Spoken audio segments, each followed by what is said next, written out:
Let's bring in our guest to discuss what they think should happen with all this. She is the president of the National Federation of Republican Women. Julie Harris joins us today. On the right and on the left, Democratic strategist Bill Caruso. Welcome in, panel. Good to see you both. Good to be with you.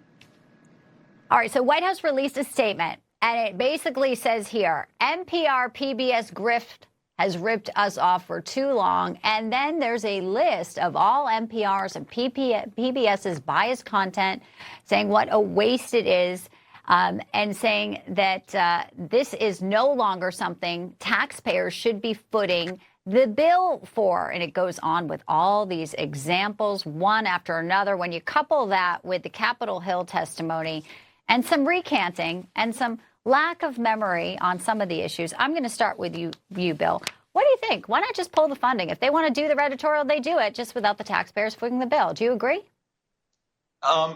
It's hard to defend based on what we've seen and what we've heard, but I'd offer this to you. The less money that the public commits, the more money that you're going to see private sector commit. I think that's been some of our problem here, where you've had very liberal institutions and organizations funneling funds to these public institutions, these public broadcasting efforts. And they serve a really important purpose, particularly in rural areas that tend to lean more red.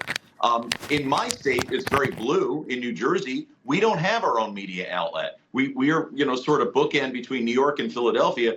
Our public TV station actually does a pretty good job of keeping Democrats who are in power here in check. So you want to be careful throwing the baby out the bathwater, but I think this is a fantastic conversation we're having about balance. And these folks are not balanced right now. I say that to you, somebody that's coming from the left. NPR, PBS are not showing proper balance, and they do serve an important purpose. They need to start showing that now.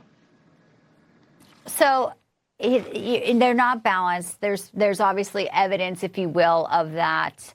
But how do you change it if it is actually someone's stance? I just want everyone to remember this was the TED Talk. NPR CEO, when it comes to the truth, which is really fundamental to journalism, what she thinks of it. Perhaps for our most tricky disagreements, seeking the truth and seeking to convince others of the truth might not be the right place to start. In fact, our reverence for the truth might be a distraction that's getting in the way of finding common ground and getting things done. So instead of cutting their money, Bill thinks there's some rehab for the folks that are running these institutions. What do you say, Julie?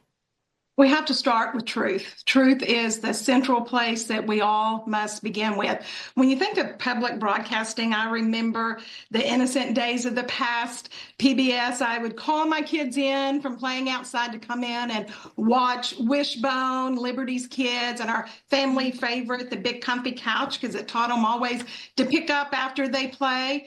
But unfortunately, those innocent days are days gone by, and they've replaced it with programming such as Queer Ducks and Animals Need Pronouns Too. And they refuse to report on news that doesn't fit their narrative. They don't start from a place of truth because it gets in the way. This is not what taxpayers should be funding. And to the point that if there's not public dollars, it'll be private dollars. Well, why not? Other networks have to have private dollars. And I think if the public realized that this is really not public broadcasting that is committed to unbiased reporting and unbiased programming that was once safe for our children, they'll trust it less and they'll know what they're getting. Even if they tune in, they'll understand what they're getting. Final thoughts here. We have our very first glimpse later today of our former president, Joe Biden. What do you think he'll sound like, look like, Bill? What are your thoughts on how he'll be received? Obviously, there's now a lot of books coming out about this historic election and what was not reported on his cognitive issues. Yeah, we'll see. We haven't seen Joe Biden, I think, other than some photographs since the inauguration.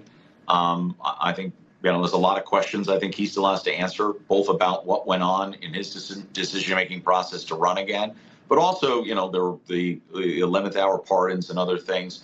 I think the former president has a lot to answer for right now, and particularly from Democrats, but perhaps from the public. But we'll see. I don't really know right now how the public is going to receive him.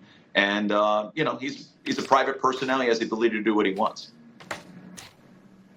Well, it is at 5:45 p.m., and we will watch it closely. Julie, your thoughts on President Biden reemerging now for the very first time since the inauguration, and for months now we haven't seen a glimpse.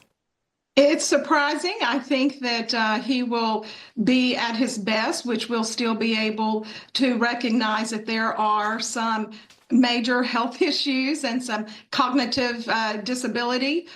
I'm a little surprised by this, so I am expecting that it will be the best that Biden can give.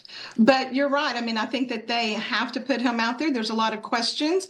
There's a lot of serious inquiry into, were some of those final decisions he made even legal if he didn't have the mental ability to understand what he was doing? Well, it's great to have you both with us. Appreciate your thoughtful comments on some of the big stories happening today. Julie Harris, Bill Caruso, thanks. Come back soon. Thank you. Have a great day.